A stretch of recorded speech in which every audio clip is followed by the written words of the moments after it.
All right, the next jargonal word, pediological content knowledge. What the heck is all that about?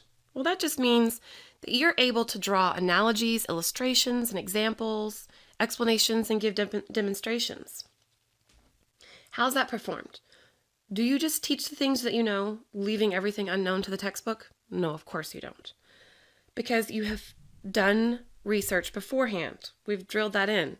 We've got to create an understanding for ourselves so that we can teach. To create avid learners, we have to become one ourselves. And we've talked about that a lot, about modeling what it is that we're expecting in our kids. Now, many of these inferences can be done in the moment, when you see that one needs to be made during the lesson. Some can be prepared for, but most are what we call teachable moments. Right then and there, you see an inference that you can draw to chase away the lack of understanding. The great thing about being the homeschool parent teacher, as opposed to a send-away teacher, is that you know your children personally. You know their experiences, their interests, and you're able to draw inferences for them. So congratulations! Did you know that your job has just been made easier by the simple fact that you know your own children? The next thing an effective lesson contains is an inverted pyramid. Now, this is a way of presenting material by drawing inferences and kind of crocheting the material in. Taking in new material to spiral into the lesson, kind of like schema building. Well, that's what an inverted pyramid means. Is it clear as mud? The widest part of our pyramid represents the most substantial, the most interesting, and the important information that a teacher means to convey. This illustrates the kind of material that should be at the head of the lesson. Or if you think about like a journalist, they kind of catch you with that title.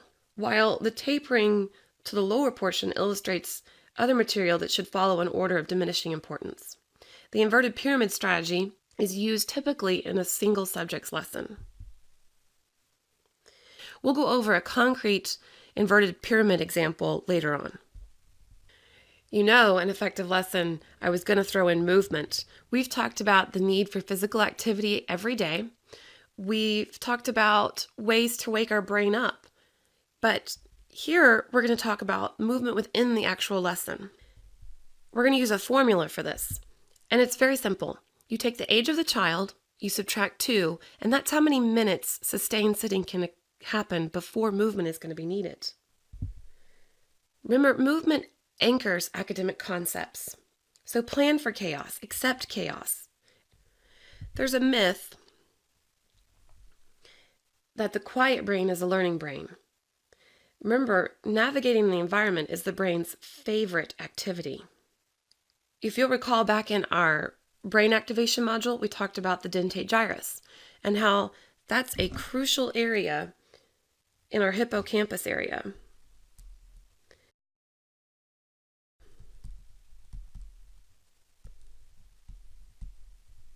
It cannot function properly without blood flow, which comes from movement.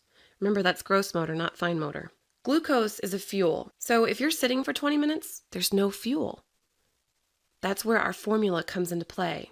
If we had a 15-year-old student, she's going to need 13 minutes of sitting time before she's going to crack and need movement. And remember, every day, you still need 30 minutes to an hour of physical activity in addition to that. There's a lot of movement going on, isn't there? Well, remember, that's all about our neurons. And that dentate gyrus opens up and lets those little miracle growth factors come in, and BDNF comes in for our synapses. And that's these little connections here. If we don't have that, we can't sort patterns, and we can't previously anchor the concepts that we've learned.